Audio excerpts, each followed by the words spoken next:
Hello, hello. My sound is working. Okay, let me start again. Thank you so much. Okay. Excuse me. Excuse me. I'm coughing now. Oh no. Hello and welcome to my Mastering Spiccato workshop. Let me start all over again. My name is Dr. Lynn Kuo. I'm the founder of Violin with Dr. Lynn. I help advanced violinists how to master the instrument and become more fearless on stage. Excuse me. I'm still getting over a cold, which I caught at my birthday party, about 2 weeks ago. Pardon me. I am also the assistant concertmaster of the National Ballet of Canada Orchestra. Thanks so much for letting me know that you couldn't hear my sound. Yay. Okay, good. Excellent. All right. So this is good. I'm going to show comments. This is going to be more fun this way. Hi, Evan. Nice to see you. Yay. Okay, good. Excellent. I see you in here. Hello. Karina. Phew, I thought it was you. Okay, good. All right. Excellent. I'm glad that you can start hearing me now. All right. Let me start all over again. Okay, so if you're here for a beginner tutorial on spiccato, I'm afraid to disappoint you. I will be launching right into more advanced discussions about spiccato. So, pardon me. If you're a novice and haven't learned spiccato, this workshop will be going a little faster than you would probably like. It's more of an advanced topic that I will be covering, meaning that I will be going through how to troubleshoot the spiccato that you have already learned. So I won't be teaching from scratch, unfortunately. So what we're going to be covering is mistakes that many advanced violinists make. Hi, Lauren. Lauren's inside my VIP coaching program. And we're going to be talking about what the common complication factors are in the stroke and how we can troubleshoot them. So this is going to be a workshop that will help you learn how to overcome the issues you might have in orchestral excerpts such as Mendelssohn Midsummer Night's Dream Scherzo, Schumann Second Symphony Scherzo, and the end of Strauss Don Juan, the first page. These are common orchestral excerpts that appear on orchestral auditions. So I will be using these three examples. So as you might know, these examples come from basically pre-professional and professional repertoire, not beginner repertoire. Okay. All right. So let's talk first about, oh, before I forget, for those of you actually wanting to get, let's say, a little bit more foundation on spiccato, I do have something for you. It's here at lynnkuo.com/spiccato dash mistakes. So let's see. Let me see if I can type that in for you. Let's see. For those of you, there we go. Okay. I put that in the chat. So for those of you who want to get extra help, because today I won't be able to cover all the topics on spiccato that I would like to cover, this is a series of tutorials. There's actually 4. 2 of them are existing on my YouTube channel. So I would suggest you Google or YouTube search Lynn Kuo Spiccato. You will come across at least 2 of my big tutorials. And then if you click on this link, lynnkuo.com/spiccato mistakes, you will find the part 3 and part 4. There's 4 tutorials in total, and I break down everything in good sequential order. So whatever I don't cover today, I will be covering in these. Okay, so download that or sign up for those spiccato tutorials. So I hope you stay to the end too. Usually I go about an hour and a half, depending on the answers, questions that I get. So I will be answering your questions at the end. So I hope you stay to the end, because not only will I be answering some questions that come in the chat, I will also be announcing how you can go further with me if you would like to work with me privately or become part of my VIP coaching program. Okay. So in the meantime, go ahead and type in the chat so that I can see your incoming questions. What is your biggest concern or issue about spiccato or sautillé? Is it tension? Is it making it consistent? Is it getting a nice sound? Is it controlling it while you're nervous? Is it getting the bow to bounce, or does your bow bounce too much? Many of these topics I've covered before when I teach, so please put them in the chat so that I can get a sense of where you are, and then I can help you better in the course of this workshop.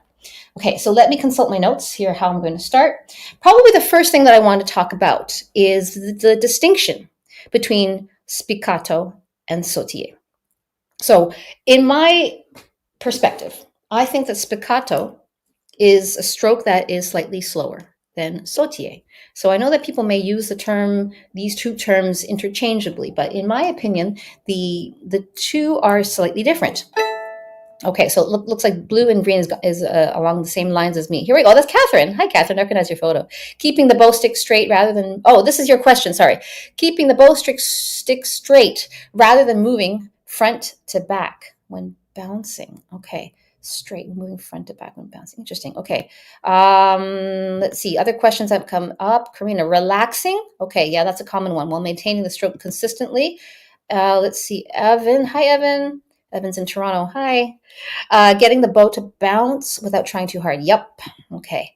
Let's see. Audrey, consistency and maintaining tempo. Yes. Akiko. Hi, Akiko. I have been learning a lot from your YouTube already and more now. Oh, I'm so glad. Catherine, special hi to you. Mwah, bye. Hello. Okay. Judy says how to maintain a consistent rhythm. Okay. So these are pointing to questions about the fundamentals of your bow hand. So let me break down things in order, first of all, because that will come under, your questions will come under the topic of how we can troubleshoot. How we can troubleshoot your stroke. Why does the stroke not work? So when we look at the foundations and fundamentals of how your bow hand will be set up, then we can start, let's say, dispersing all of your problems. They will disappear once we set up the bow and understand a few things about bow mechanics. Okay. Okay. Let's talk about spiccato first. Now, spiccato and sautillé, I picture them on a spectrum. So if this was a spectrum, I'm going to use the bow as a demonstration tool, like a ruler. So I picture spiccato as a slower stroke. So let's say slower stroke begins over here, slower stroke in tempo. And then sautillé would be a faster stroke. So along this continuum between spiccato and sautillé, we have pa, pa, pa, pa, pa, pa, pa, pa, pa, pa. Maybe about this tempo is spiccato. Then we get faster. And then we get to sautillé. So how I approach spiccato and sautillé are from 2 different sides of the spectrum. So for example, if a student comes to me and they have trouble getting let's say they can't get the bow to bounce. All right. So what I do is I take either 2 approaches. So this is how you can approach your issue. Think about whether your issue is whether you can get the bow to bounce or it's too bouncy. For example, if you cannot get the bow to bounce, some people say they can't get the bow to bounce, and they do everything possible, and the bow just won't jump. So the first thing that I like to do is to encourage the bow to jump naturally, because the bow itself is springy. The stick is springy, the hairs are springy, the string is springy. So you've got 3 springy surfaces to work with. So we can definitely take advantage of these springy surfaces. For example, this has no bounce to it, but this does. The string does. So if I were to come from the string, what I call from above the string, pardon me. So this is what I call the wild bounce, or from the air method. Then we just learn that this string is bouncy on its own. So if we hit it almost like a drumstick on a snare drum, boom, boom, then we can start to get to know the bouncing qualities of your string. Then we substitute the pencil with a bow. And similarly, you hit the drum head there, like a drumstick on a drum. Now we're getting a wild bounce, what I call a wild bounce. Now, this sound is not very nice, obviously. This is not a beautiful sound, but you can see how percussive it is, but we can fix that. So as you can see, I am getting the bow to bounce. Now, this is the beginnings of spiccato. So if I get people to start from here and go a little bit faster. So again, from that spectrum that I showed you, from slow all the way to fast, we're going to start slow. You can do this with me.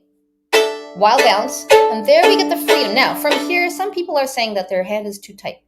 So here in this wild bounce method, I hope you can see that the hand, while you do a wild bounce hit, your hand is actually not tight. So try that. Your hand is just letting the bow drop. And while you drop, you're not holding the hand tight. And this will actually kill your spiccato or kill your bounce. So the enemy, if you want to write this down as one of your notes, the enemy to spiccato is actually, so this is actually one of the mistakes that many violinists will encounter, that when they're trying to control the stroke, the hand starts to grip and tighten. I notice that in my own playing as well. So I have to pause and troubleshoot my own tension. So I return to the wild bounce method, and therefore I soften the hand. Look at my hand. This is tight. This is relaxed. I know it's very difficult to discern. Tight, relaxed. Tight, relaxed. So when I'm relaxed, I let the bow drop. Okay, so that is the sensation in the hand that you want to channel when you get into spiccato. So spiccato will be like this. So here's another tip. Hope you write this one down or remember this. When we want to do wild bounce, when we hear that there is too much percussion, that tells me that we have one of the bow factors that I'd like for you to remember. There are 4 bow factors for me. The first one is the height of your bounce. So if you notice how high my bow is bouncing, very high from this wild bounce method. Now, if we reduce this height, it's still getting, so as we're getting lower, the lower we get to the string, the faster we can start moving this bow. Okay, so basically a slower bounce will be, let's say, in proportion to a higher bounce. Higher bounce equals slower tempo. Lower height equals faster tempo. Okay, so that's your first bow variable. All right, so the next thing I would like to talk about is, let me make sure I do this in order. Okay, so also the next thing that is important to know is where in the stick you are in the bounce. So looking at the from frog to tip, I want you to become aware, where in the stick are you playing? When I troubleshoot people's spiccato issues, I look at where they are in the bow stick. Okay, I'm going to remove this banner so that we can see more of my bow. Okay, so sometimes people play spiccato down here. That's too low. Sometimes they play it to here. That's too high. You can tell that the sound is not ideal in these areas. So the goal is to know where in the stick is ideal for the bounce. Okay, now it's going to depend on how quick your stroke is. This is why I talked about spiccato, sautillé. Sorry, I don't mean to point at different ends of the bow, but I mean to point at this, indicate the spectrum of tempo. So your tempo will dictate where it is in your bow that you go, where you play your stroke. For example, this is another thing for you to take a note of. If your stroke is slower, this is a slow tempo. Notice where I am in the bow, in the stick, kind of low, a little bit closer to the frog, right? The slower you go, the lower you can go on the stick in the frog, okay? If I try to do this tempo up here, see, it does not work. The sound is percussive. But down here, this slow tempo likes it in this area of the bow. Does that make sense? Okay, type a yes in the chat if I'm making sense to you, okay? So this is going to be, who's taking notes here? Whoever's taking notes, please write in the chat. The first bow variable that I talked about is height. So someone type in the chat height. If you're paying attention, H, okay? Height of the bounce, okay? Yes, Karina, thank you. Here we go. Thank you, Karina. Karina's the first one. Slow can be low on the bow. Thank you. Perfect. You're a good student. Excellent. Okay. So now we have height. The lower your stroke, the higher you can afford to go above the string. Now, picture a person on a trampoline. Yeah? Okay, if you have a person on a trampoline, that trampoline, well, I need a trampoline. I don't have a trampoline. Okay, here we go. This is a trampoline. National Ballet. Here we go. So National Ballet trampoline. And the higher you want to go, right, the slower your bounce. It's the same thing. Now, as you get closer to the trampoline, you start to bounce a little faster. Doom, slower, you go higher. Okay? So height is a factor. All right? Height is a factor in your bounce. Okay, point number 2 of for both factors is where in the stick that you are. Okay? So slow will be easier to do lower, but as you get faster, you notice that where I'm traveling in the bow. Slower goes a little higher. See, I'm slower and I'm able to go lower in the bow. Now let's go faster. And it gets higher up this way. So this is what I call here, I'm pointing here, what I call the middle zone. This is a zone in your bow that I would like for you to get to know. Where in the middle zone of your bow does your bow like to bounce? Get to know your bow. It's your friend. Okay, I remember seeing James Ennis teaching the exact same thing. He said, get to know your stick. Every stick is going to be slightly different. This stick is not the bounciest, but I have to work with it. Okay, you have to work with the equipment that you have. Get to know it, work with it. Mine is not the bounciest, and so I just have to work with it. Okay, so we've covered height of bounce and where in your bow. Okay, the third thing I would like for you to note is some people say that they have, let me see if I can find question here that slow can be low on the bow. Yes. Hi, Ching. I got your question. I'm going to answer it. Okay. Hello. Stay to the end. And this is a good question too, Iris. How to maintain spiccato when changing strings. I want to talk about that too. Okay. Ooh, and I like this one. Hi, Ricky. Nice to see you. Hi. Okay. So let's move to the third bow variable. The tilt of your stick is important. Look at the way I'm holding the bow here and look at the way I'm rolling the stick. This technique is denoted by a French term called rouler, okay, to roll the stick between your fingers. So as you can see, it was between my thumb. Oh, you can't really see my thumb because it's hidden behind the hair. But the thumb and the fingers will be able to roll your stick, okay? So using this rouler technique, you can see how I can tilt the angle of, not tilt this way, not tilting the angle of your stick, but rolling the stick like a pencil in your hand, okay? Yeah. And Juan, I see your question about Schumann 2. Let me cover that later, okay? All right, so you might have questions. You might not have a question after I cover it. Okay, so when we tilt the bow, okay, write this down, tilt of the bow. I'll demonstrate first of all. Spiccato with a flat hair, okay? So flat versus tilt. Flat versus tilt. Okay, this is flat, number 1. From here. Flat hair will get you more percussiveness. Now, I'm going to tilt, do the same tempo, same area in the middle zone. It becomes a little bit more cushioned. You can try this on your own. Flat, a bit more percussive, a bit more like a drum stick, and then tilt becomes more cushioned. So this bow factor, tilt of the bow stick, is actually part of the answer to Ching, your question about sound quality. When you listen and pay attention to this bow variable, is my sound too hard? Okay, you can hear this a lot of harshness, right? Plus, I'm playing too close to the bridge. I'm cheating a little bit. But if you have a spiccato or sautillé that is too hard, if you actually tilt the stick, you can soften that sound quality. Flat, tilt, flat, tilt. Let me see if I do this better. Okay, here we go. Here's a tilted spiccato.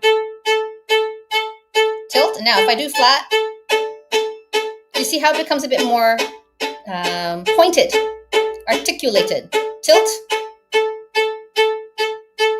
So that one becomes a bit more brushier. Okay, so that's the bow variable, tilting the bow stick. So that is really important for all of us to remember when you're evaluating your sound quality. Okay, so you're listening to your spiccato and you're wondering, why does it not sound good? Or that's too hard, right? So then what did I learn? Tilting the bow. If I tilt it so that it's tilted, then I'll get a softer sound. This is flat. Tilt. Do you hear the difference? Yeah? If you hear the difference, say yes in the chat. Yeah? Or write tilt. Tilt for me. Remember, tilt of the bow, roulé. Okay? Someone who's the first person. First person. Tilt. I'm waiting. Someone write tilt. Okay. Okay, question. Catherine, so we want to think about whether we are percussive or rounder in tone depending on excerpt, or should we tilt all the spiccato for excerpts? That's an excellent question. So this is an artistic question, Catherine. So it depends. Let me give you a real example. For example, Rachmaninoff, Symphony No. 2. This one's a more percussive sound because there's a lot of what they call those hatchets on top of the notes. This one. The sound is a little bit harsh, but that's the type of sound you're going for, a little bit more pointed. There are hatchets on every single one of those eighth notes. Same approach to Mozart Magic Flute Overture.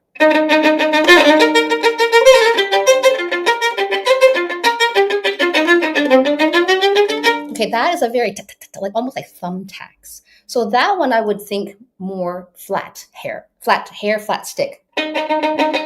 Now notice that sound. Okay, versus these.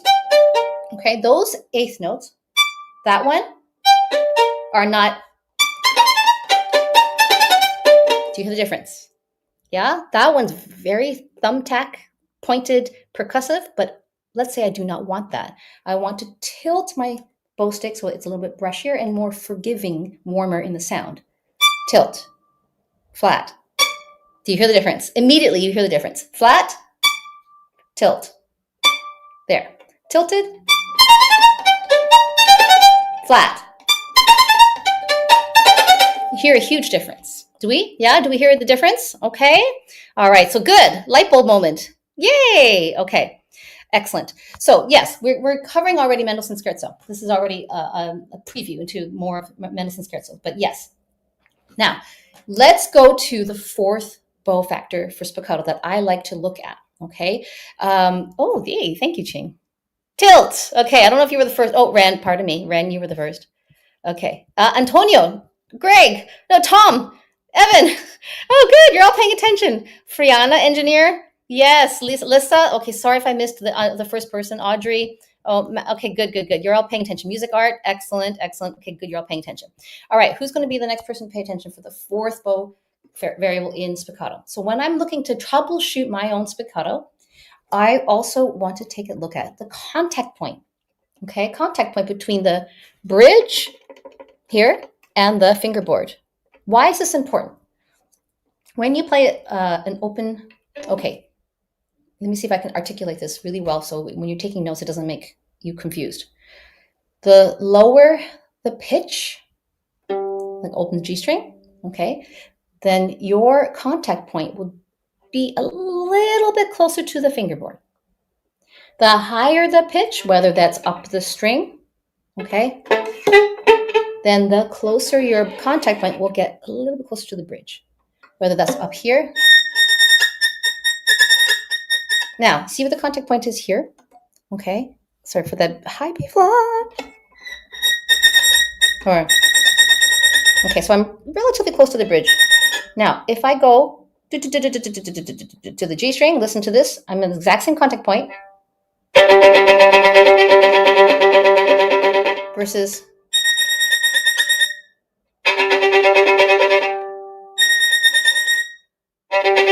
do you hear that one is bad quality sound and one is passable? Okay. Which one has bad quality sound? Write it down. Who's paying attention? Which one has bad quality sound? Okay, so I'm closer to the bridge. Yes, Katie. Okay, so Katie's paying attention. So this is a huge discovery. When I was practicing spiccato, I started to notice that contact point made a huge difference. When you're lower, for this example in Mendelssohn Scherzo, yeah, you are on the G string, D string, G string. So if you try to play that part of the excerpt here, closer to the bridge, and it gets even worse when you play flat hair, sounds even worse. So what did we learn? Tilting the stick first, tilt. It's a bit better, but still raspy. Why? We're too close to the bridge. That's tilted, but still raspy. Okay, so I'm going to move a little bit here. Not much, just a little. Already better. Yeah? Already better. The sound quality is already better. Let's see how far I can take that. Okay, that's a little flabby. Yeah? But you see how the dynamic has now changed and the color has now changed. So now I can understand how at this tilt and a contact point, I can change the sound and the dynamic for this excerpt. Look how far I am from the bridge. Now contrast that contact point at the beginning of the excerpt. If I keep the same contact point here, kind of relatively close to the fingerboard, having trouble. Okay, so I'm tilting, tilt. Sorry, I'm going to show a bit more of my hand. Tilt. I'm here for the contact point, but what if I move 2 millimeters in? Already better. 2 millimeters out. The sound struggles. Back where I was. A bit better. Now if I move closer to the bridge, that gets a little bit more precise. Do you see the difference these millimeters in contact point? The change in millimeters of your contact point can make in your clarity and your sound and your dynamic. Yeah? Okay, so contact point, good. I see someone's paying attention. Chingus MBA, you're paying attention. Excellent. Okay. Okay, so I see this question, Friana. Yeah, how do I maintain consistent spiccato speed throughout a piece, specifically Wieniawski concerto? Okay, without it slowing down because of fatigue of the repeated motion. Yeah, so these are going to come in the questions when I address tension. Okay. Okay, let's see. I guess I feared how close to the bridge because of the piano dynamic. Well, that's a good question, Catherine. When you go to, well, from, you're talking about this one. Let's see. If you're closer to the bridge, it gives you more clarity. Okay, so it can be done softly, but closer to the bridge, okay? And now you have to use your ears. It's most important that you use your ears. If you're not getting the clarity that you want, then experiment with the 4 bow variables that I talked about. Height of the bounce, yeah, height of the bounce, where in the bow stick you are, okay, tilt of the stick, and also the contact point, okay? So I hope that is clear, okay? This video is incredible, Dr. Lynn. Wow, haha, so much detail. I've thought about this. As you can tell, I really had to think about this. Like I said, one of my favorite topics is to troubleshoot people's spiccato. People come to me in my VIP coaching program. They say, Lynn, I can't do Mendelssohn Scherzo. I can't do Schumann Scherzo. And I go, goody, yes, because that's one of my favorite topics. I like to troubleshoot Mendelssohn Scherzo. Whether it's you have trouble with the bow bouncing or your bow is so tight, like the previous question, that you can't control, right? That it gets tight. So let's start continuing the conversation of what I said, spiccato, we talked about the wild bounce method, right? Like this. So that's how we kept the bow hand relaxed, okay? Now, how are we going to get into more spiccato-like and not get tight? So I see tension as one of the enemies of spiccato, and we're going to learn how to troubleshoot that. So what we're going to do is remember that when you put the bow on the string, do this with me now, actually. Okay, I want you to feel all 5 fingers, 1, 2, 3, 4, and the thumb. These are going to be your springs, okay? So practicing the let's say, the springiness of your fingers is going to help keep your hand supple. Why? I want you to picture that your hand suddenly becomes an old oak tree, like this.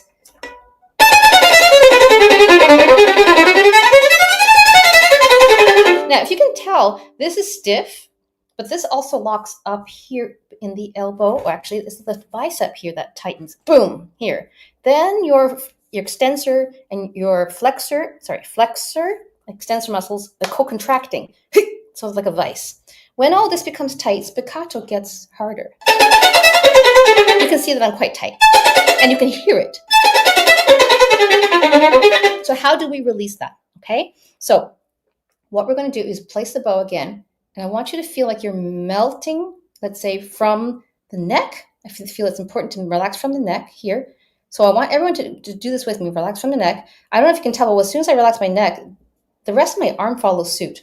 You're also going to relax in the back as well. Okay, so feel the shoulder blade area. All the muscles that surround it and attach to the shoulder blade, they soften as well. It's like a wing. Okay, that wing starts to melt like wax under the sun. Yeah, so that sensation will travel over the deltoid. Yeah, anterior, posterior, deltoid, all those fancy terms for your muscles. Let me tilt this a bit down. Okay, so then hopefully your forearm will be relaxed too. Now you can tell there's a difference in my hand. That looks tight, and now that's responsive. Tight versus responsive. We want to find responsiveness. How are we going to find that? Place your bow on the string. Okay, you can hear my string going like that. That means the teeth of your hairs are sitting and gripping your string like that. Okay, yeah. So what that means is that my stick is sitting. It's really sitting, like you're sitting in a chair and you're kind of stuck, almost like you're on fly paper. Okay, then from here, then I can actually relax the hand without doing this. I'll show you the difference. Tight and trying to push my string in. So this is what you can write this one down too. One of the problems that we encounter with spiccato is that when the hand starts to want to control the stroke, see how this looks like it's tightening and controlling? I'm losing control, therefore, because I lose control, I try to tighten. But that is actually what causes more problems and causes your stroke to derail. So the opposite is what we need to channel. So get the bow to sit in the string, and therefore the hand can now become supple. Then from here, then we can start to do a détaché. This is not a nice sound, I know, but it's a scrub feeling that you can see is triggering the responsiveness of my springs. Up, down, up, down, up. I'm not making a sound yet, but the movement is making my fingers behave like springs. Okay, so there's that. So we start with this détaché. This is my other method of addressing sautillé. So we address the wild bounce from the spiccato side. Move to the other side of the spectrum. Now we're going to look at sautillé. So we starting a sautillé by doing a détaché, making a scrub. And like I said, before you do the scrub, the hand has to be relaxed, okay? Okay, it's not a nice sound, but it's okay. There's a lot of pressure in the string. But you see how the hand is relaxed? Because, see, the wrist is flexible, and so are the knuckles in the hand, okay? I would like for you to almost think like you're standing on a diving board with two legs. This is your diving board, okay? Or the surface of your violin string. Your bow, or your let's say this is you, 2 legs, and you see how your knees are bending? Okay, that's the feeling. If you lock your knees, this is going to cause problems, right? So when you play spiccato, remember that your knees, right, on the diving board need to stay like this. And then we can start jumping on a diving board or a trampoline. But imagine trying to jump on a trampoline when your legs are stiff, knees are locked. Same thing.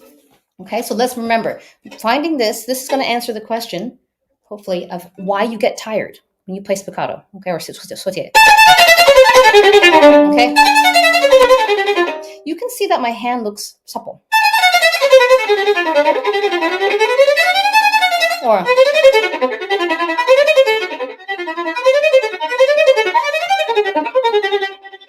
see, this is all supple, okay? Now, when I tighten up, that's when I'm tight. So start with the détaché. Find where in the bow your bow stick your string, your bow likes it. Then you're going to subtract the pressure or the weight of your bow. Subtract 10%. Subtract another 10%. Subtract another 10%. Okay, so the sound is a little bit flabby. Now, from here, you can see that this now is going down, up, like you're, let's say, triggering the trampoline or the diving board. Tucka, tucka, tucka, tucka, tucka. This is why I like to do this. Take your stick and we tap.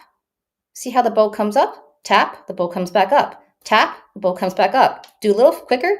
Tap, tap, tap, tap, tap, tap, tap, tap, tap, tap, tap, tap, and let's go a little faster. See how this is bouncing back up. Tucka, tucka, tucka, tucka, tucka, just like we are on a diving board here.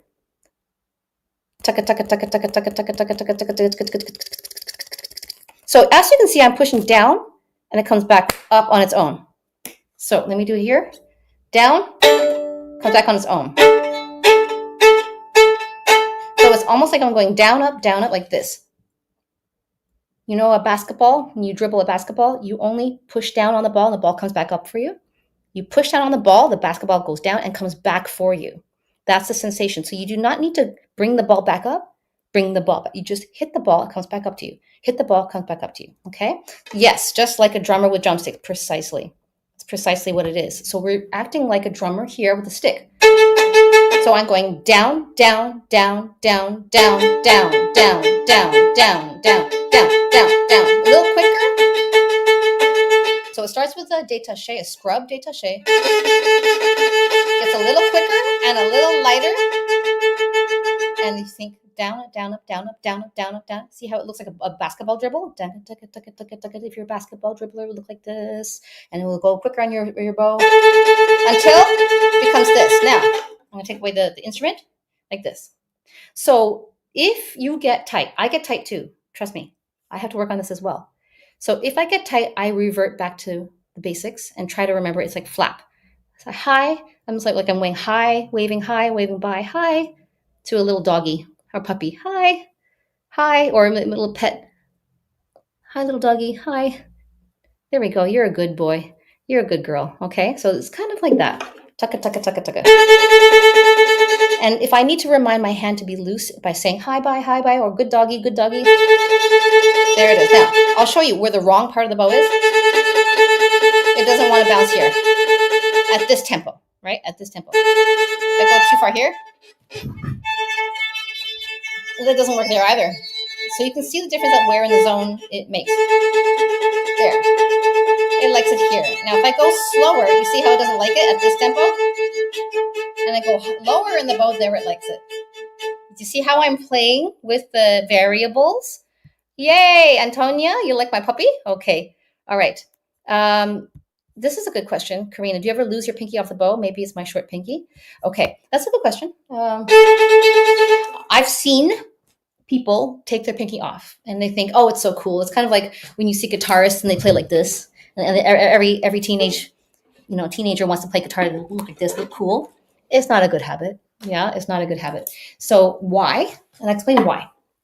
Because when you have fingers on the bow, they act like springs, like I said. Now, imagine you have a car or machine, something mechanical, and you remove one of your springs. Okay? This is a machine that can still function, but you've lost one of your springs. you kind of do need that spring to be participating in the action, okay?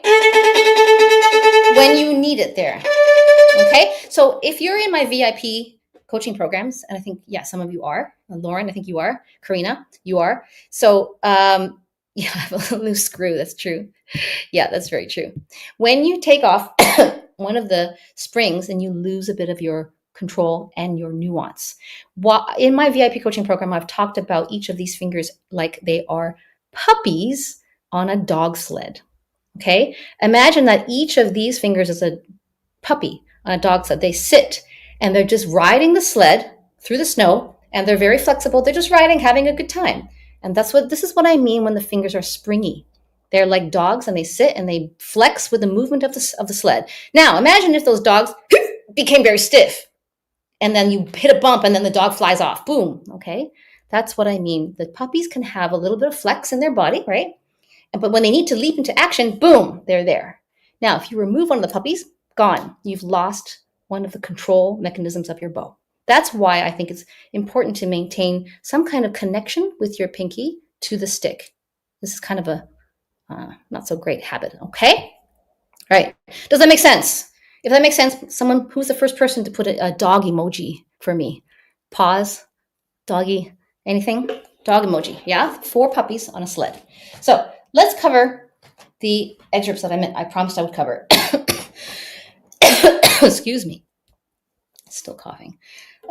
Friana's the first one. Friana, prize for you. Oh, and your thumbnail is also a dog too. Perfect. Okay, good. Greg too. Okay.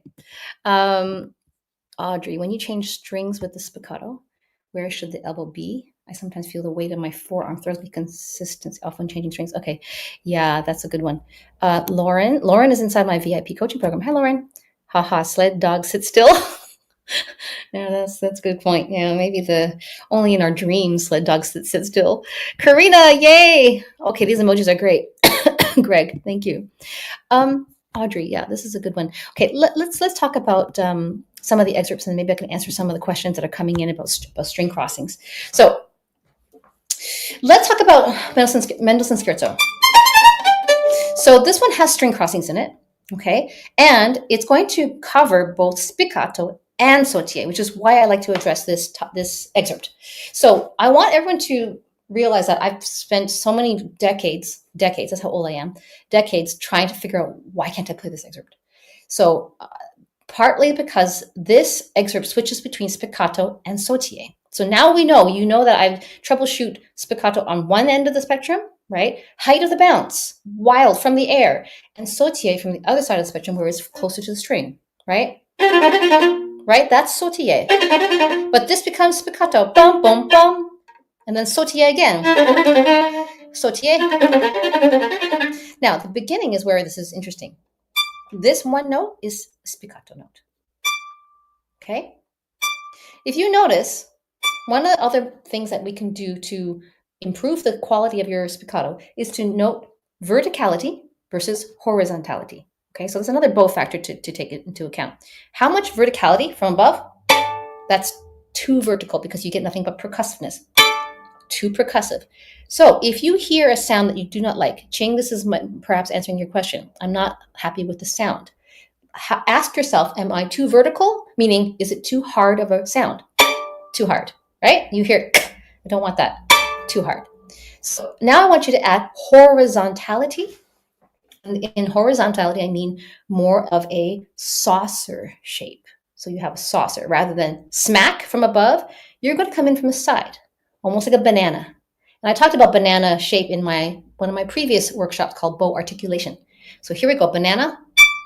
Look, the sound is completely different. From above, okay, slap, too hard. So if you hear this kind of sound quality, now you know what to do. Okay, who's the first person to put a banana emoji in for me in the chat? Banana, there. Banana, banana. Okay, for one stroke, we're going to do banana. Now it gets hard because now we have to switch to a sautillé, right? So remember how we did a relaxed hand and we went down, down, down, down. It goes down, up, but we're only going to think of the down. The down you activate and the up comes for free. Okay? Hi, Christian. Good to see you. I've been enjoying your podcast. Okay, check out Christian's podcast. Yay, we got a bunch of bananas coming in. Yay, fantastic. Audrey, Greg, thank you. Pirat Violin, yes, Stephanie, thank you. Okay, so first stroke is a banana. Okay, there, I like that sound. Then the second part is four notes in Sautillé. So remember how we have to look at where in the bow stick you are. This spiccato likes it lower. Remember we said lower. Now, taka taka, if I do it here, this is not going to work here. Well, I did make it kind of work. But you can experiment with, you can hear where it's not working, right? Too low. Yeah? Okay. Why banana? Okay, let me explain. If you do too hard, you're coming from a top. You're coming from, and you're hitting too much. But if you add more horizontals, like a banana, this way, rather than this way. This way will get you percussiveness. This banana stroke will get you more quality of sound. That's a banana. Okay, it changes the quality of sound. Okay, now, this is key. I note exactly with my eye and with my fingers where ta-ta-ta-ta likes it in my bow, right there. This is your homework. You need to find out where in your stick ta-ta-ta-ta is. Okay, look where mine is. You have to find yours. So, find it. There. Now we do four spiccato notes. Okay, so again, we note that the bounce of the height of the bounce is a little bit higher. So it's about this high on that bounce here. Okay, look at the bounce height. There, that's about that much height on the bounce. And then when we do Sautillé, the bounce will be this much, poco, right? See, do you see the height of the bounce is different? Higher, lower. Higher, yum, bum, bum. The height is larger, higher. Yes, Christian's going to interview me on his podcast, Teaching Mind and Body. Fantastic. If you really want someone who's academically sound and really knowledgeable and super smart, Christian, you have to check out Christian's Teaching Mind and Body podcast. Go find that right now. Okay. Oh my goodness. Hello, Nartis. Nartish. I need to say your name properly. It's good to see you. Okay, so here we go. Height of the bounce, high, lower, and then higher, higher, higher. Okay. Now, another thing that is we want to take into consideration is we said the contact point.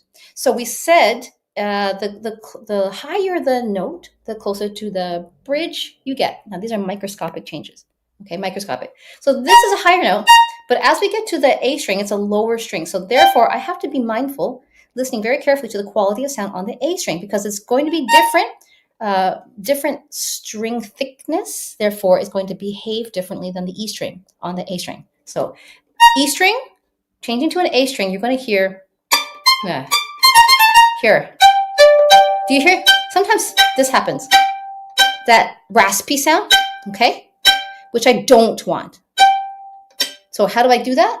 How do I fix that? Does anyone remember? Contact point, right? I'm moving a little bit further away from the bridge. Already is better. Move it, I'll show you where. Too raspy, away from the bridge. There. That's what I'm aiming for, and that's what I'm going to practice. So, that banana, closer to the string for the Sautillé. So, here's a string crossing. Sorry, to answer your question about how you get the string crossing, make sure that your arm level is able to easily accommodate E string and A string. Now, you see how there's not much of a difference? And then you also notice that the hand is also relaxed.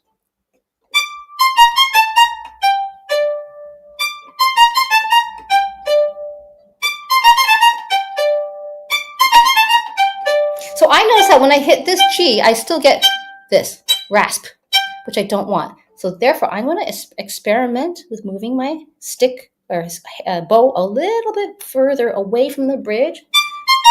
Here, and more banana. Quality of that sound is better. Yeah? Does that make sense? That's already better. Okay? So that's what I'm doing to troubleshoot anything that does not sound good in spiccato. Moving from spiccato to Sautillé. Did I make sense? Okay, did I make sense? Please type a yes in the chat. Did I make sense? Any questions about that? Oh, I like this emoji here. Wisława. Cześć. Jak ty masz? No wait. Yes. Jak się masz? Jak się masz? Trying to learn Polish. It's really hard. Oh, good. I'm making sense? Yay. Sometimes I never know if it's going to land or not. Okay, good. All right, so it's landing. Excellent. So let's look at further. So as we mentioned before, when I get to a lower string, a lower pitch, it can tolerate a contact point that's a little further away. So if I'm here, this contact point is too close to the bridge. So I'm going to move here. And already the color is different, the sound is different. And that's how I troubleshoot that part. Oh my gosh. Crescendo. Thank you so much. I appreciate that. Okay, this is an excellent question. Max Wipe. Do you think of contact point for each note that you play in an excerpt or just most of the time? I think of the contact point only if it doesn't sound good.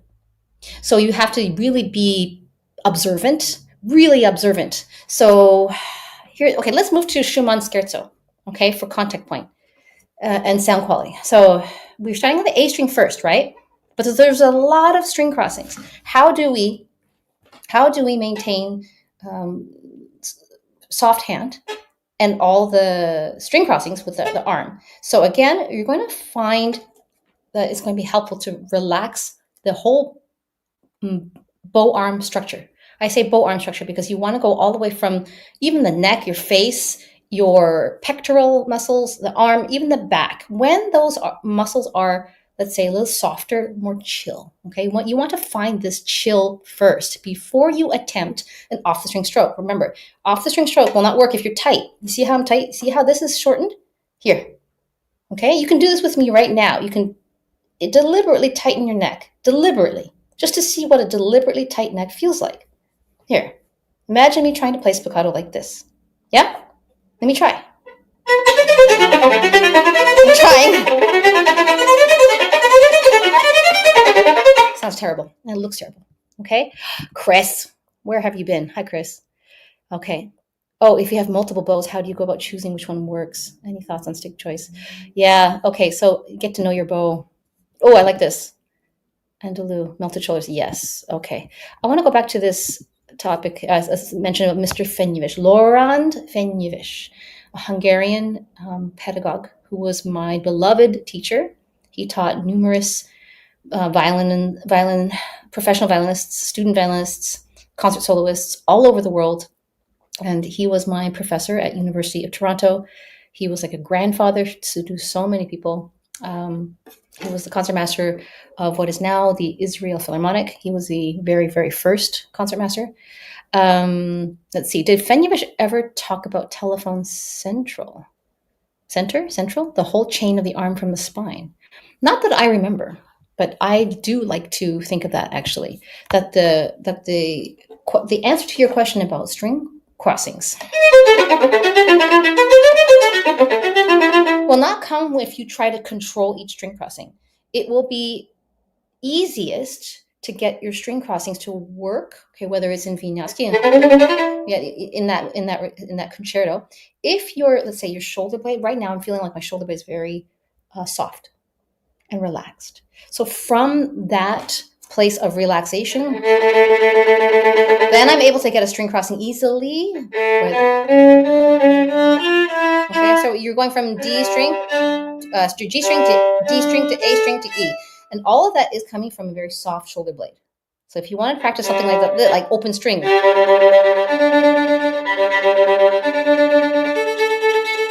So it's not a matter of controlling your elbow or your arm. It's actually softening from higher up. You always want to go higher up in the joint. So if you're having tension in the fingers and knuckles here, check in with your wrist.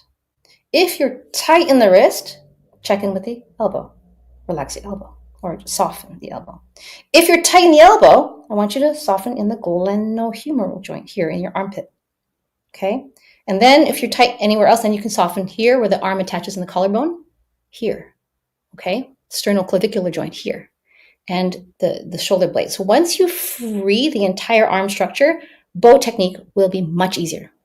This is how I troubleshoot all my bow technique first. Am I tight? in the back, in my neck. So try that first. As you can see, I can't really talk and play at the same time. It's really hard. As you can see, when I relax that bow, the bow arm all the way from the shoulder blade in the neck, spiccato and Schumann Scherzo is actually way easier, way easier. So now back to the question about contact point for string crossings. Yes, you do have to be very mindful of when there are string crossings. Okay, for example, there's 2 notes there, 2 notes there. Okay, so listen very carefully to what each note demands in terms of sound quality. This one, because it's a thicker string on the G string, might need a bit more love and attention from you. So that means you may need to adjust your bow speed and bow pressure. This one might need a little bit more attention from you to get to speed. Okay, so now you notice this one is very high. The string length has become shorter. What did I say? The string length has become shorter the higher the pitch. Therefore, the bow might need to come a little closer to the bridge. So if I hear a sound I don't like, I'll do an extreme example. Here, contact point is closer to the fingerboard. The sound is a little bit fuzzy. I mean, it's possible if you want that sound, but this sound you want to be crescendoing, right? Okay, so you notice how articulate I've gotten it.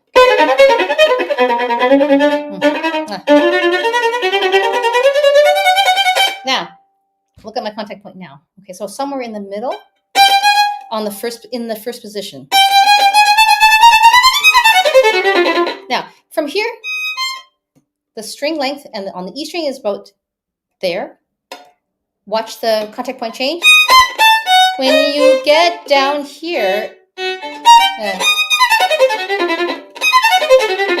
there's probably a microscopic change, but as I change from E string down to D string, I'm going to microscopically adjust.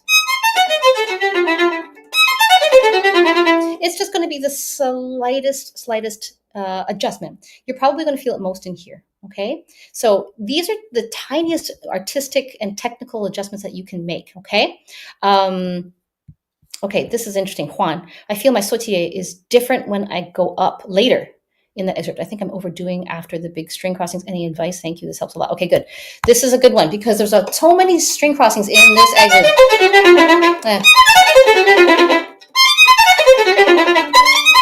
Yeah, overdoing it is going to be the enemy. This is how, okay, let me talk about this excerpt and not necessarily the sautillé. This is really easy because it's all on one string. Now, as we get to the string crossings, then it gets more complicated. So when you get to here in particular, what is best is to minimize and be as economical as you possibly can.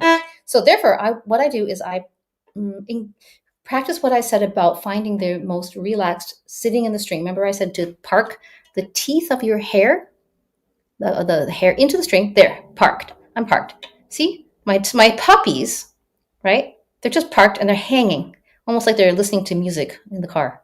I'm not doing anything. Does that make sense? You're going to find this sensation when you get to that. Park, here. Puppies are chill. Drop. See how little energy it takes to get from D string to E string. So when you get from here, okay, finish here. See, my puppies are chill. Yeah, chill. You're going to switch the string. You're not doing anything. You're not doing, and the dogs are doing nothing. The car is moving and the dogs are sitting. There. Now they're sitting in a new string. The dogs are just like, oh, I'm on an E string now. Now they're ready to go. And I mean, actually, this is actually too low in the bow. It didn't work. So I have to go a little higher. Okay, so now remember that when you get from new string to new string to new string, you have to subtly adjust. Here, this is A string. Feel the string, not or there. Here, new string. This one might need a bit more horizontality. Okay, so you will start to get super sensitive to each string. It's like knowing each of your siblings. You know, this sister really likes her oatmeal really watery. This sibling, my brother, really likes his oatmeal with a little bit of milk and a bit of brown sugar. And my cousin likes oatmeal absolutely plain, but really sticky, no water. Does that make sense? It's all oatmeal. But we have to know the fine distinctions between what each string needs. So this little piggy needs this. This little piggy needs that. This little piggy needs a little horizontality, and this one needs a lot more love than the E string. And you're going to start to get super fast about it once you start to observe. Each of those strings needs something different, and you will get faster and faster and faster at it. Okay, if I didn't know, okay, does that make sense? I'm not paying attention to what oatmeal they like. Everyone gets the same oatmeal. It doesn't work that way. Okay, each string is a different preference. That's too percussive, right? Right, too percussive. So therefore, horizontal banana. Okay, let me do it faster because the tempo is truly faster. Okay, let me show you what I mean. As I go down to the D string, I can hear that it'll get raspier. Right? That's what I don't want. So if I go a little further away from the bridge, okay, then I'm solving the raspy sound issue, okay? Especially when I get to the G string. See, I'm quite far from the bridge. Not there. Not there at all. Okay? Yeah. So does that make sense? Yeah? Does that make sense? Overconfidence. Okay, totally. Bow pressure is not one size fits all. Exactly. Each string, okay? Get sensitive to your string. Get sensitive to your bow stick. Get sensitive to each finger, each of your dogs, okay? Let's see. Walter. Hi, Walter. Walter's in San Francisco Bay Area. Quite often, musicians believe that Schumann Symphony is supposed to be played either staccato or a very distinct spiccato, but the truth is that Schumann had for an idea the part of Midsummer Night's Dream. Here's another excellent thing to remember. In orchestral excerpts, off the string playing is, especially Sautillé, less so spiccato. In orchestral playing, Sautillé is not really off the string. Mind blown. Your hair in Sautillé, in orchestral playing, should not leave the string. Keep the hair on the string. Why? If you start jumping too much, you will sound like thumbtacks being thrown at a drum.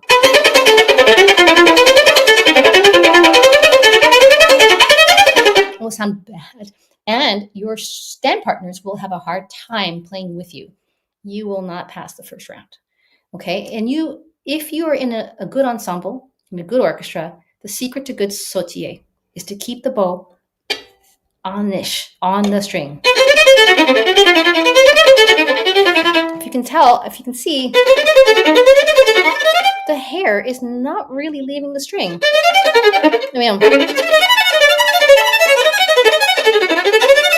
you see the hair leaving the string? No.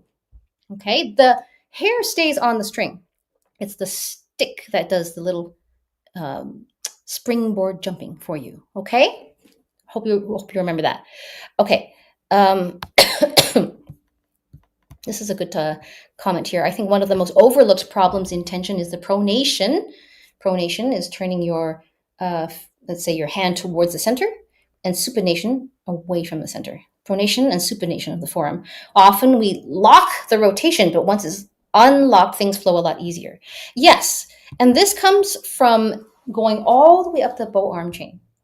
So if you have, let's say, an issue where it's tight or it's overpronated or it's locked in one position, okay, what we need to do is remember that the whole bow arm needs to be responsive. And how I like to unlock that is to think that the whole bow arm is like an octopus tentacle. It's really strong, very powerful, but it has flexibility. Okay, there is power and strength, but if you're locking an octopus tentacle, it can't move. Whether you're locking it in pronated position and forgetting I need to supinate, but how do we go from pronation to supination effortlessly? Only if you're able to channel freedom from all the way from the back.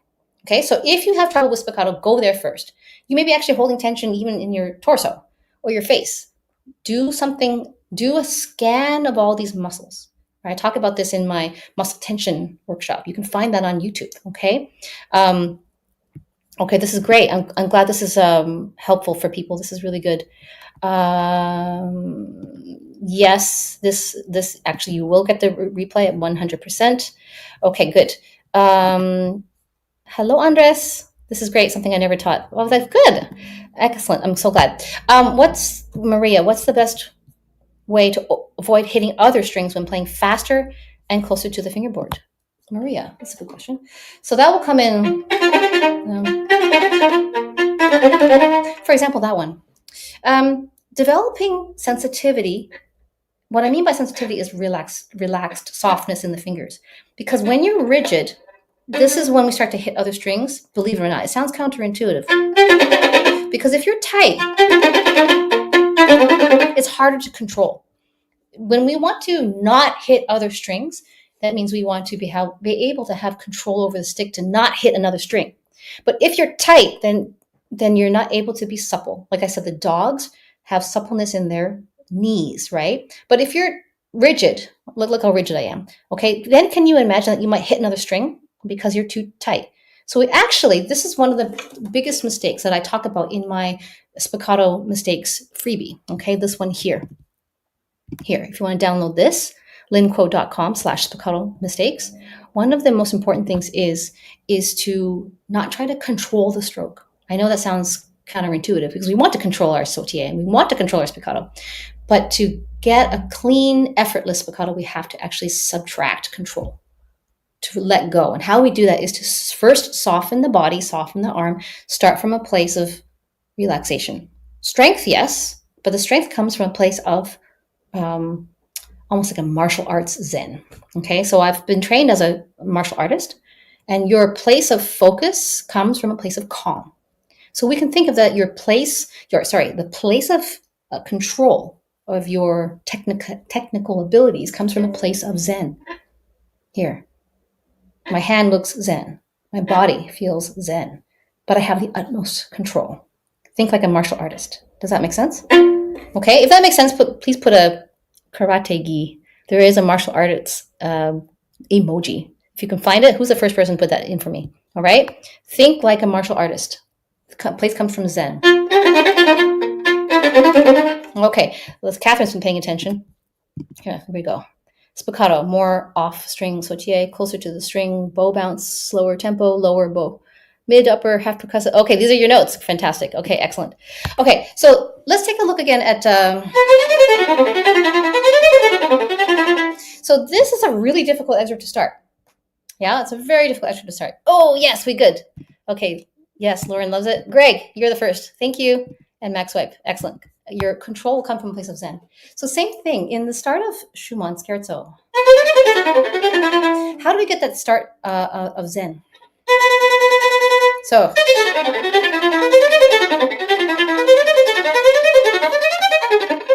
okay, so what we're going to do is find the stroke first by... So as you can see, I'm on an open string.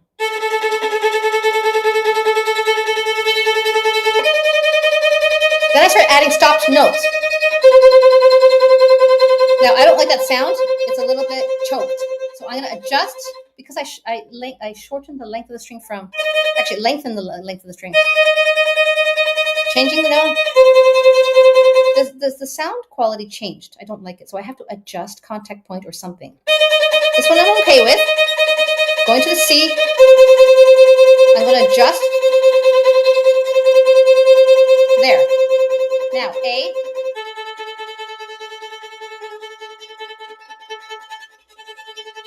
So you can see you can hear the sound quality changing, right? Every single one of these will demand something new. Everyone's oatmeal is slightly different, right? So what I've noticed is that when I get to the G string here, this note is quite low, right? And the length of the string is different from this. The length of the string from here to the bridge is a lot shorter than, and the thickness of the string, this, okay, is really long, and the thickness of the string is really thicker, right? I can't really speak right now because I'm trying to read comments at the same time. So adjusting your, let's say, approach, horizontality, brush, height, contact point will be necessary. Tilt. By the time I get to here, the G string wants a certain type of oatmeal. Okay? New oatmeal. New oatmeal. Okay, I have to adjust that quickly. If I don't, this doesn't sound good. Okay, so these are the details I'm looking for. Now, so here's a good example of a string crossing. See how my fingers are relaxed? Not that. Okay, I know I want to change the string, but I have to do it in a relaxed way. So I allow the bow to drop. Allow the bow to drop to the E string. Now, the puppies on the sled are sitting, and they sit in the sled, and they feel the string. And now you're ready. There. You're ready. So one more time. Adjust for this. Relax. Drop. Catch the string. Find the string. Here. Here. There. Does that make sense? Now, everything is done in a way that the puppies are chill. Drop, and there you find your F sharp, and F sharp is right there, but none of this, okay? So finding a place of relaxation, relax, here. Again, new string, catch the string here, but relaxed here in the puppies. Same thing. Here. Same thing. So you see in this string crossing, the fingers are very, very soft, like tendrils. Here, now I'm ready. See, I'm not even pushing at all. Ready? There, it's so clean. That's the beginning of a articulation, right? A clean articulation, but it's not pushed. Same thing here. Find the string, relaxed. Here. Here. There, it's clean without pushing. Now,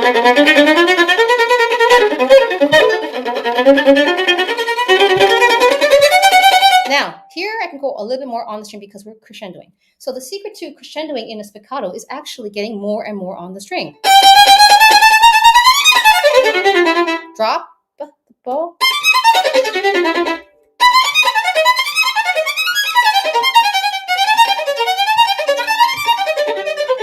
Okay? All right. Can you do this via pinky raise drop to be quicker, or is it a bad technique? Pinky raise? No. Keep like I said, keep the puppy on the sled. Don't create bad habits like the puppy wants to fly off and be a show off. No. Why? Okay, I want to show you why. When the hand is relaxed, you want these strings to be formed.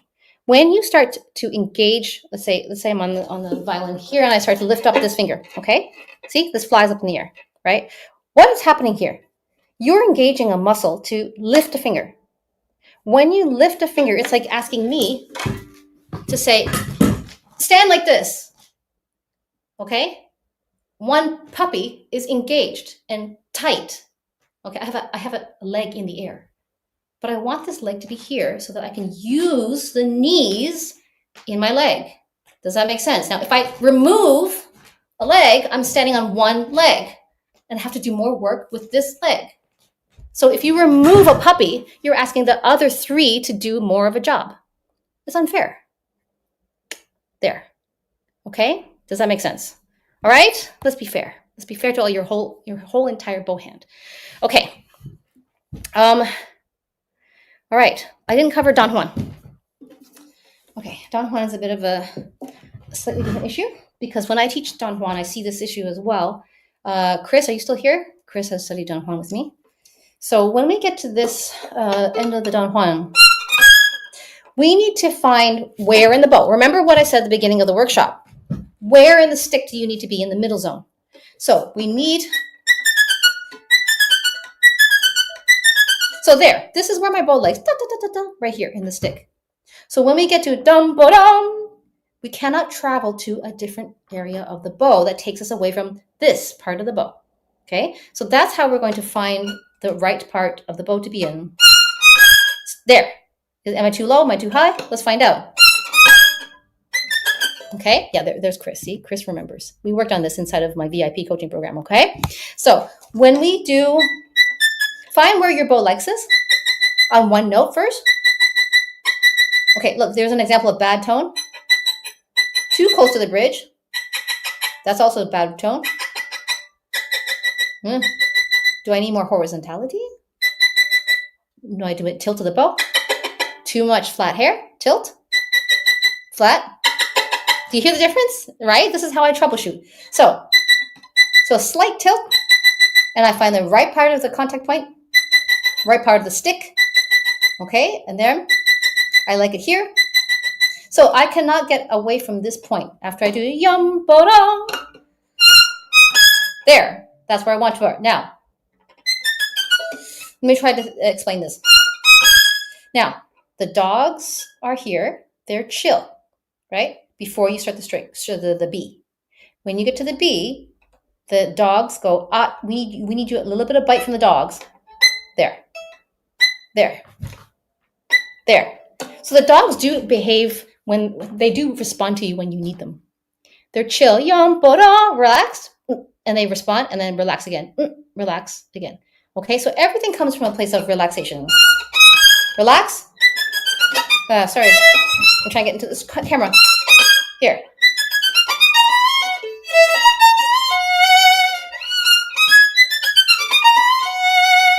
Okay, now, so find the point of contact, boom. Fingers are 1, 2, 3, 4, soft.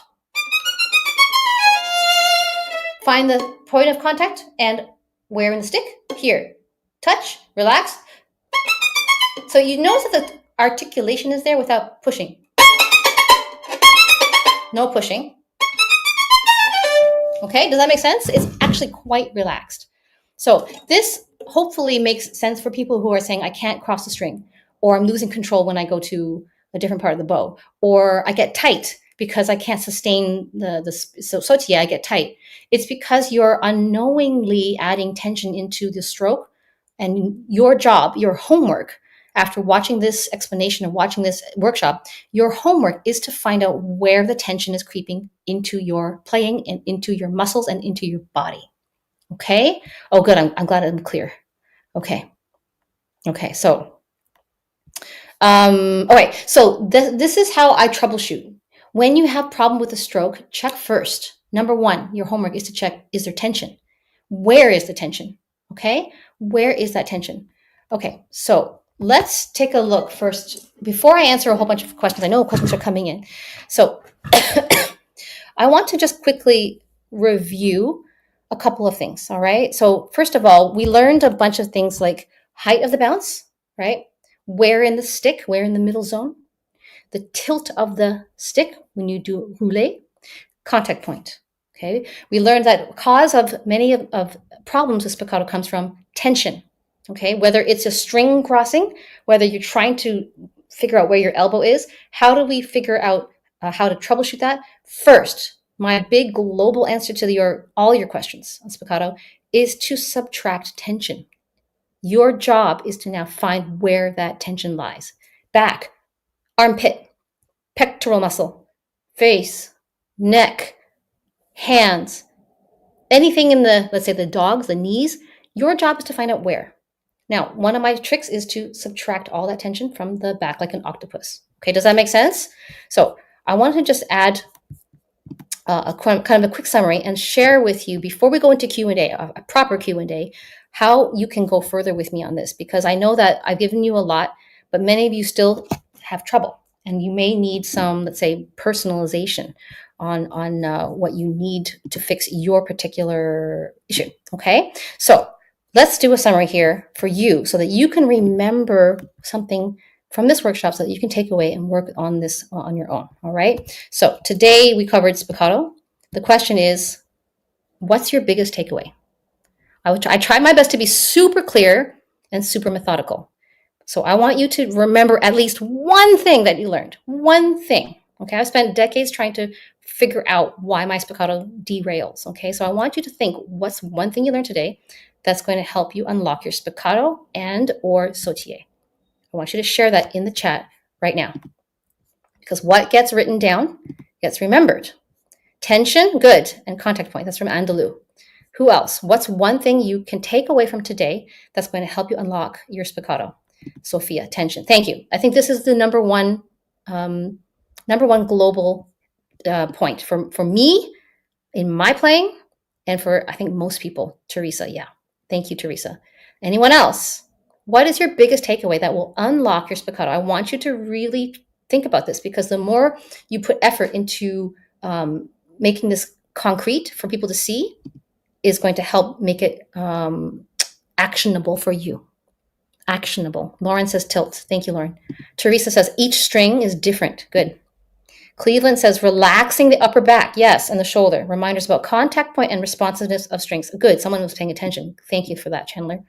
Chris says tension and using too much bow and arm motion. Yes, Chris, I remember that about your playing. 100%. Max Wipe. Each string requires a different approach. Good.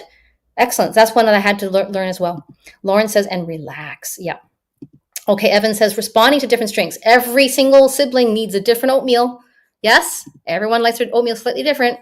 Audrey says, find your stroke in the stick. Find the dribbling sensation and release tension from above. Excellent. These are good answers. Ren says, tilt of the stick. Excellent. Catherine, flexible fingers all the way up to the back, joint by joint. I like that one too. Thank you for being so attentive to the details. Okay, this is really good. Your answers are fantastic. I'm glad you're paying attention. I hope this really helps you. Okay, so the question is, what would you like to go deeper on? Because obviously spiccato is just one topic. There's so many other topics in violin playing. Legato, tone production. Okay, we covered a little bit of that last time in my other workshop. Left hand vibrato. I've done 2 workshops on vibrato. So much to cover. Then we have rhythm and pulse. We're working on that inside my VIP coaching program.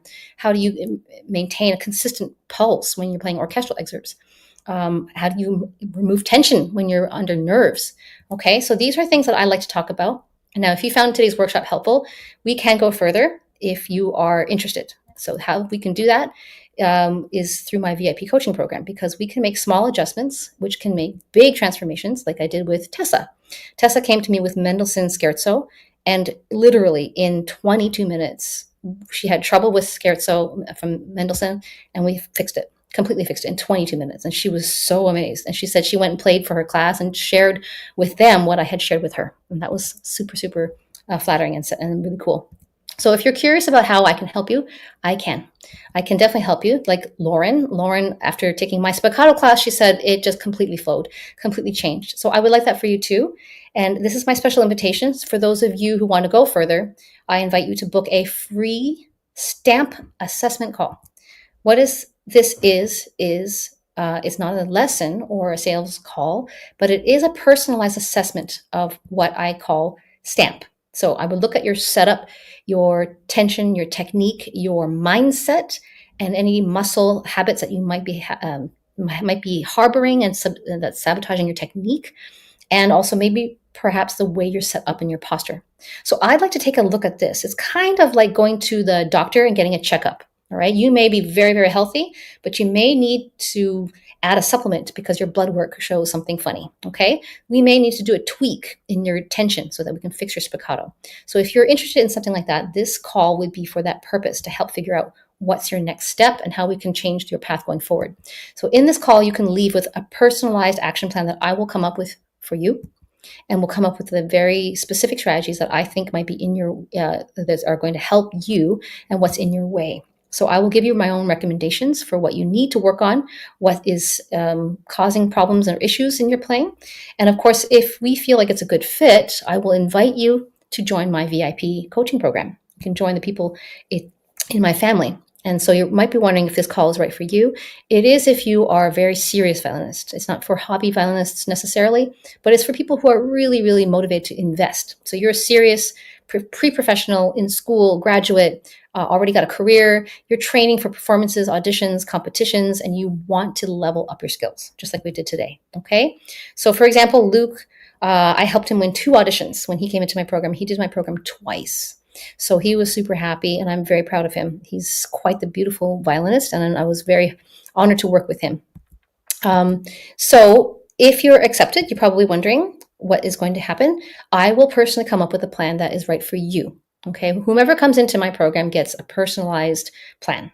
You will be very much taken care of, and I will look after you as I look after everyone in my family they have won auditions. They play professionally in orchestras in the United States, in Europe, in Canada. They win scholarships, and they really transform their technique with my guidance. So you can see all the people who have been through my program, who have helped all over the world, as far as Philippines, Canada, US, Malaysia, all over. So these are wonderful, wonderful violinists, and you could be one of them. However, if it's not a fit for my program, you'll still walk away with a plan for your success. So I invite you to book a call now. And if you do so within the next 24 hours, you will get a fast action bonus. So you will get an extra coaching with me, private hour with me. And you can do so by scanning this QR code right now. And if I get your call booking in the next 24 hours, because I only have a couple of slots in the next few days. I'm in Krakow, so I only have a few days on my calendar before I take off again. I've booked off a lot of time. So please book that call now, and I will be opening up only a few slots for those who want to discuss further. Okay? So book that call through this QR code or lynnkuo.com/free-call. So I'm only opening up my program to a few more students. I've decided to keep my class quite private and quite small. The more that I teach, I realize I want to spend more time with each of you. So I will only accept a few students from going forward. Okay? All right. So I'll leave this up here for a second. Q&A time. Let me go through your questions. If I hadn't seen your question, type it again for me. And let's see about answering that last question that I saw first. Let's see here. Okay. All right. I saw a question here. Where was that question? Oh, good. There's some things that people took away from. Yes, Stephanie, the difference between spiccato and sautillé. Parts of the bow, proximity to the bridge. Fantastic. Karina. Hi, Karina. Vertical versus horizontal. Excellent. Oh, Lauren likes the fine zen effects. Fantastic. Okay. Where was that question? Each string different. Question. Where were you? Type in your questions now because I will answer. Anna, will there be a newsletter for upcoming live broadcasts? 100%. If you are not on my email list, you can get on that email list if you sign up for my Spiccato tutorials. Where did they go? Here. I'm trying. There it is. Okay. Wait, Anna, I put that link in the chat for you. So if you sign up there, you will definitely get on my mailing list. Okay. Oh, yes. Franco-Belgian. Have you ever experienced too much finger-wrist flexibility in fast bouncing strokes? Sometimes when trying to stay loose, I find the flexibility actually produces too much sloppy unevenness. Thank you for this question. I have troubleshot this issue as well. This is another other side of the spectrum. So most people are too tight, okay, in their stroke. And then I've also worked with someone in Europe, actually, Scotland, and their stroke was coming from this. Look at my fingers. So you see, everything looks a little too loose. Too loose, too flabby. So it's as if the puppies on the sled become ragdolls. And therefore, there's no spine. There's not enough spine. Okay? When there's not enough spine, it's kind of like you're on a trampoline or a diving board, okay? And you suddenly have no knees. Okay? You have just nothing but jelly legs. And you somehow can't get the trampoline or the diving board to bounce for you because you're too soft, if that makes sense. If your knees are too soft, then you just can't get the diving board to jump for you. You have to have a nice balance between, let's say, tension or let's say muscle engagement so that your knees can be flexible but give enough resistance. So how do we troubleshoot that? So what we can do is, let me remove this so we can get more of my hand in. Okay, so if you're getting too floppy, like this, see, that's way too floppy, right? So as you can probably tell, this part is, what do you call? This part is not engaged, right? And then all of this is engaged. So this is doing nothing and this is doing all. So 100% here, but nothing engaged here. What you want is the entire bow arm structure to be utilized. or to participate. So that's why what I mentioned in the beginning, when you want to troubleshoot your bow technique, always go to the back here, your shoulder blade. That way you can integrate, I'll use that word very deliberately. You can integrate your entire bow arm structure, not isolate just this part here. See how this is not integrated right here? Not integrated at all. So now I'm going to integrate it. See how I unlocked this part of my arm? Boom. It's not doing this, but it's not doing this either, and nothing. It's part of the action, and all of it becomes one octopus tentacle, if that makes any sense. Yeah? Okay, if that makes sense, maybe put an octopus emoji in the chat. Someone do that for me, please. Yeah? Let's see. Okay, David, thank you so much. I'm glad you explained the banana or horizontal element because Sautillé escaped me otherwise. Thank you for this incredible presentation. My pleasure. Okay, I hope I answered that question for you, Franco-Belgian, because when you have too much flexibility, okay, it's going to be a problem. So what I would do in this case is to go back to the from the air wild bounce method. There. You see how this doesn't do this? Yeah, you're just going back to this. It's almost like you're taking a pencil and just hitting. When you hit from a pencil, you don't need to do this, right? You just slap with a little bit of, I don't want to say stiffness, but it's not this, right? You don't need that. You don't need it. You don't need it. You just need it to be there. 4 puppies on a sled and then just sitting. There. Okay, and then of course it sounds a bit harsh, so I'll adjust banana style. There. Yeah? Maybe the height of the bounce needs to change, I don't know. More horizontality. And then from here, you see how I'm not overusing these? So that everything comes from here. Instead, I go all the way to here, elbow, all the way to the shoulder, the armpit, and into the shoulder blade. Now, but if I lock, that's the opposite problem. Okay, do you see how I'm troubleshooting? Yeah? In this spectrum, too loosey-goosey, and in the spectrum, too tight. Okay, so you have to find the middle ground. I hope I'm answering the question. Did anyone put an octopus? Yay! Okay, good. Good.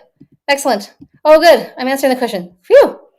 Yes. Sophia, I think she's got the right idea. The idea is not to get rid of all the tension, just to get rid of the unnecessary tension and control when you need more or less, right? Ding, ding, ding, ding, ding, ding, ding. You got it. Okay, so I covered that topic in my muscle tension workshop. I had 2 of those workshops. You can find them on YouTube.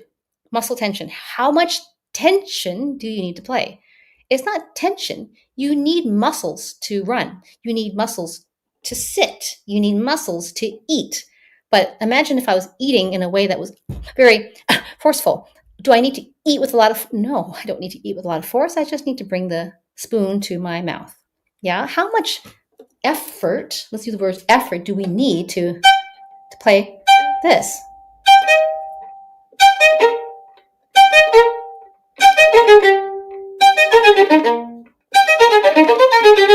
You can experiment with that by softening the hand and seeing how much do I need or how much do I not need to achieve that stroke. Okay? All right. Any other questions before I sign off? Because it's getting long here.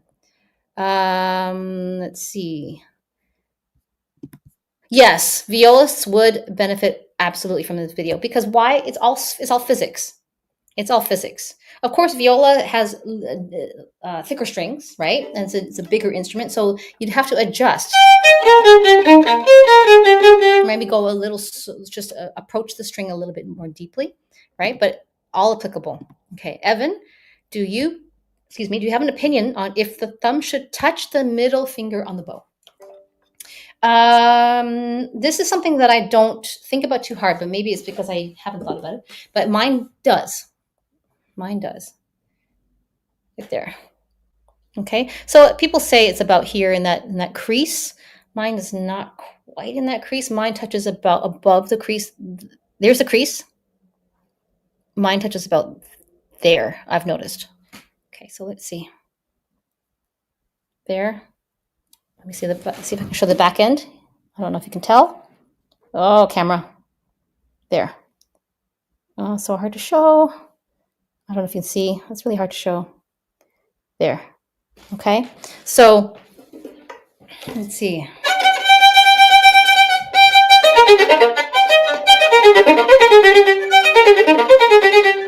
I don't think about it too hard, Evan.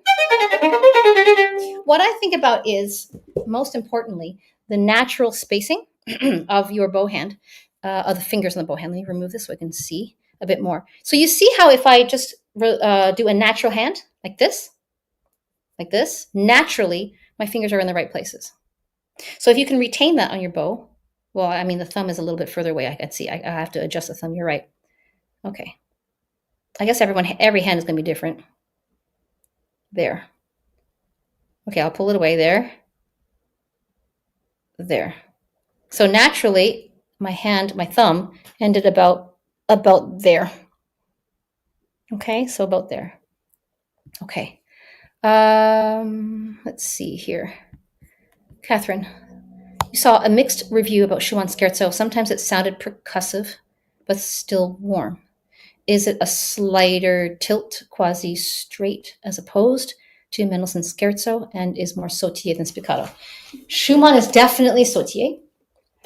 And I heard a colleague once play this.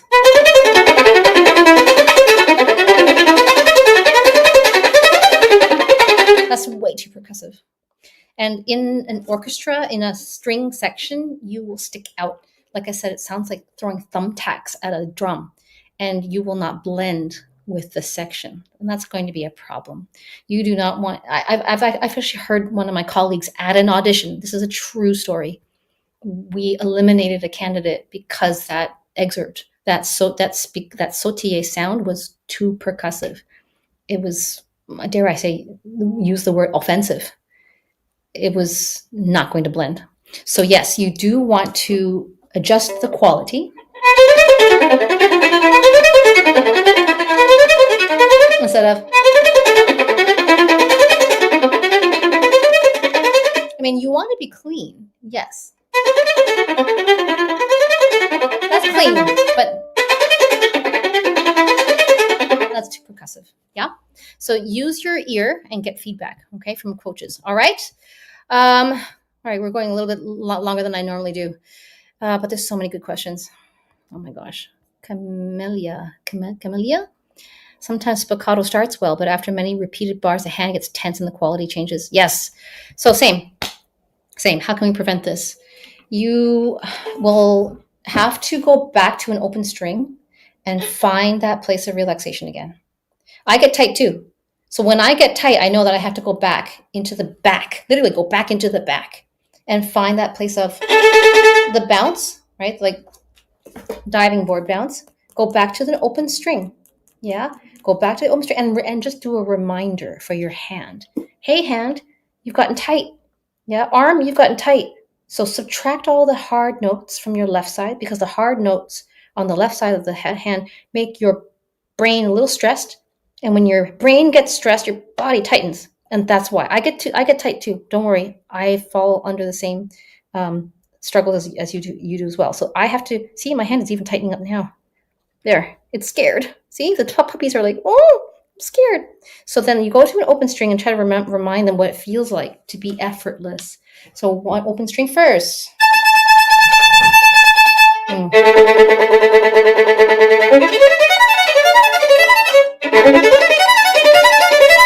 See how I tightened? Okay, try to remind your hand.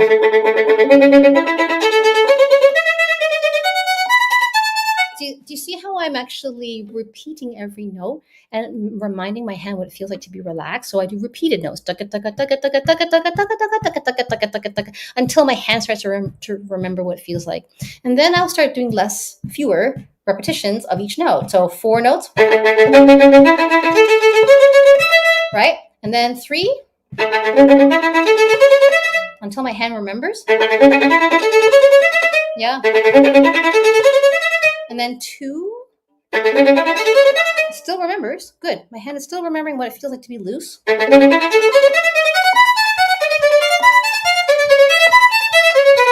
Okay. Then 1.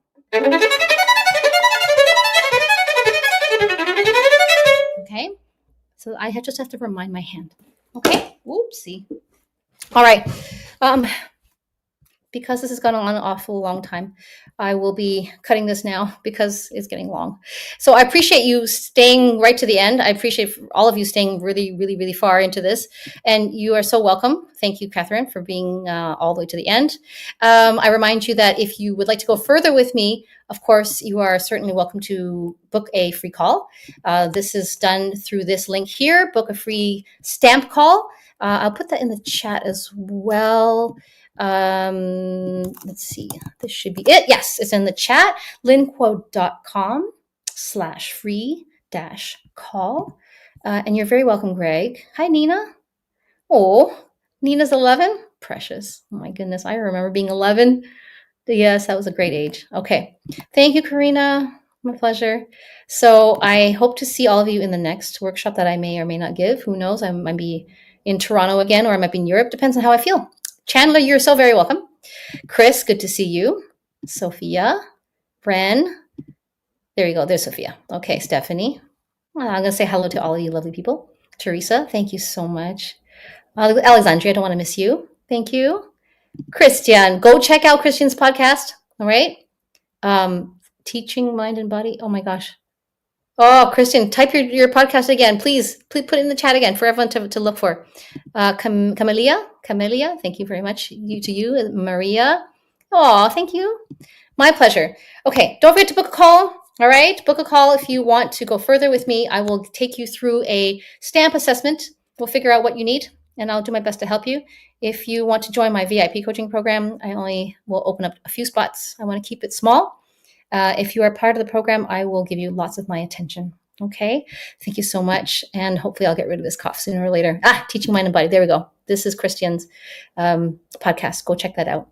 Thank you so much. I will see you in the next workshop, and go share this with all your friends. Okay. Take care.